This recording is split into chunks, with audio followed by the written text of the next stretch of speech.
आज आपला रस्ता Vikhroli bridge east and west चालू झालेला आहे, त्याचं उद्घाटन झालेलं आहे. तर आपण त्या ब्रिजवरून ट्रॅव्हलिंग करणार आहोत.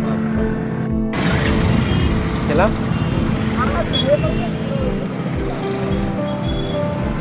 आजचा आपला ट्रॅव्हलिंग चालू आहे विक्रोळी पूर्व आणि पश्चिम यांना जोडणारा ब्रिज विक्रोळी हायवे पासून ते LBS लाल बहादूर शास्त्री मार्ग. आजची तारीख किती आहे? सदर रस्त्याचे उद्घाटन 14 जून 2025 शनिवार रोजी झालेले आहे.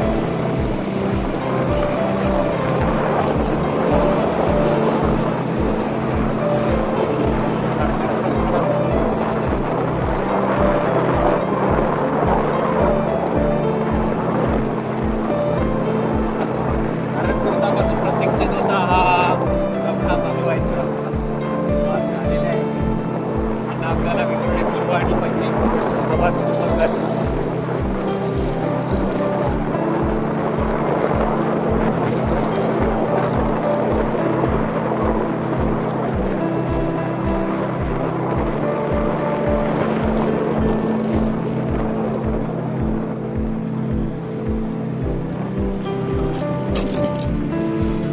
सदर ब्रिज हा 1.5 मिनिटामध्ये पूर्णपणे पार होता.